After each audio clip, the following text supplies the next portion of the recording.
There is a fifth dimension beyond that which is known to man. It is a dimension as vast as space and as timeless as infinity. It is in the middle ground between light and shadow, between science and superstition, and it lies between the pit of man's fears and the summit of his knowledge. This is a dimension of imagination, an area which we call the Twilight Zone.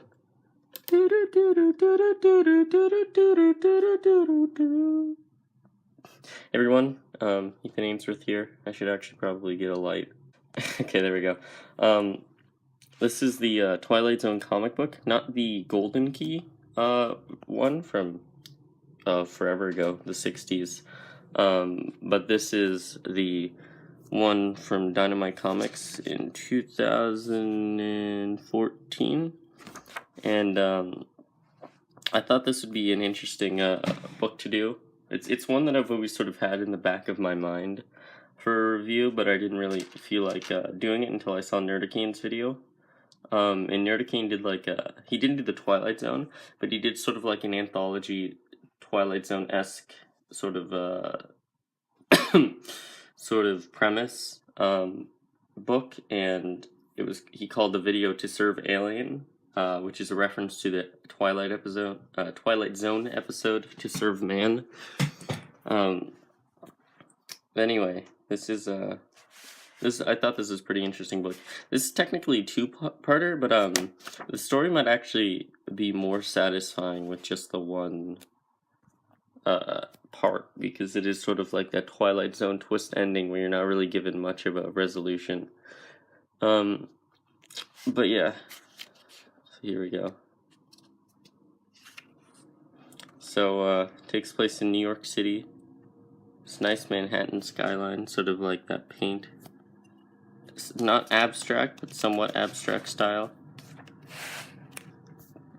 We meet a businessman called Richmond.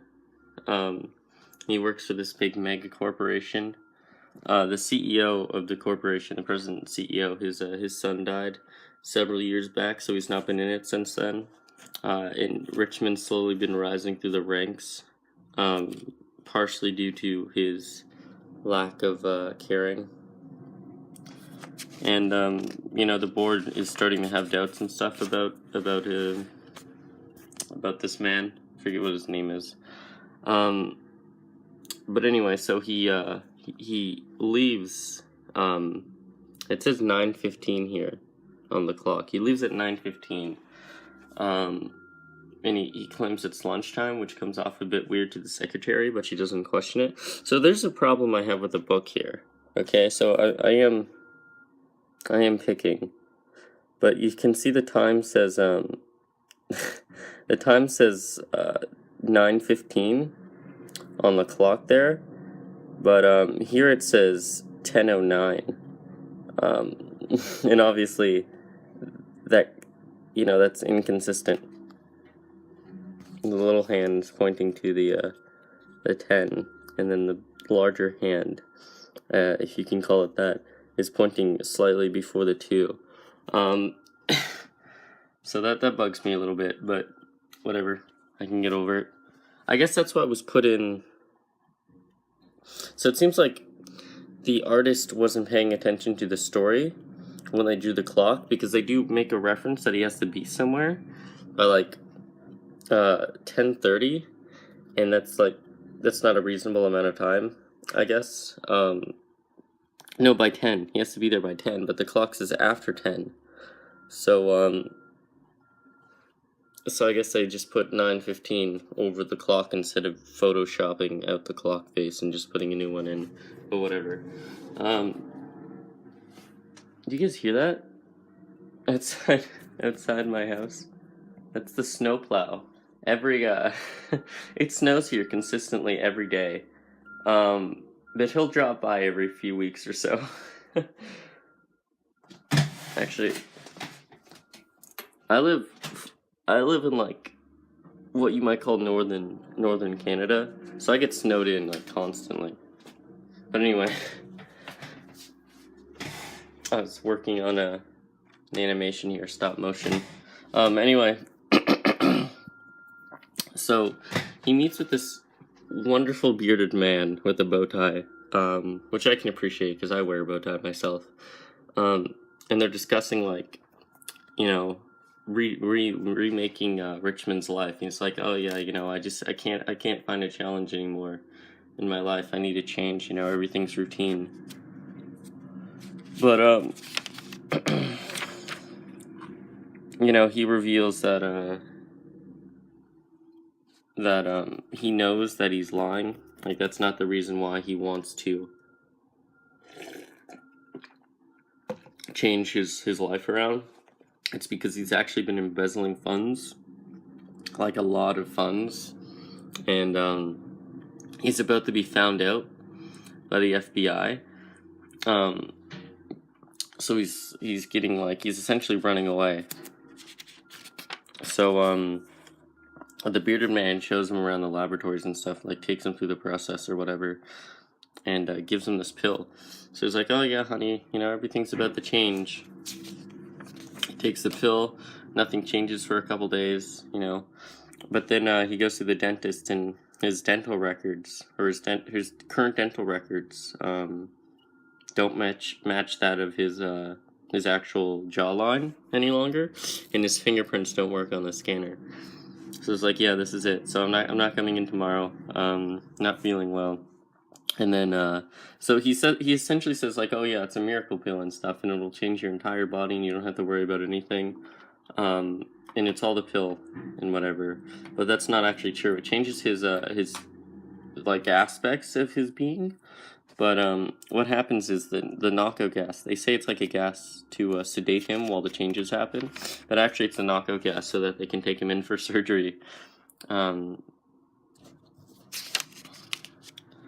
yeah, the FBI come into the offices because these guys are all corrupt as well, as it turns out.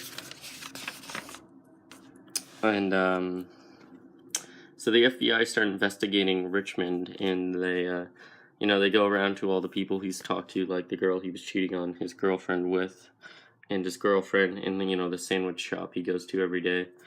You know, so he wakes up in a new apartment somewhere in New York. I cannot judge where in New York, but it does seem to be based off a real building in a real neighborhood in New York. Probably like the East Village or Harlem or something.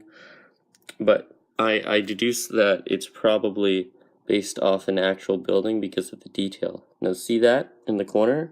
That little spiked railing?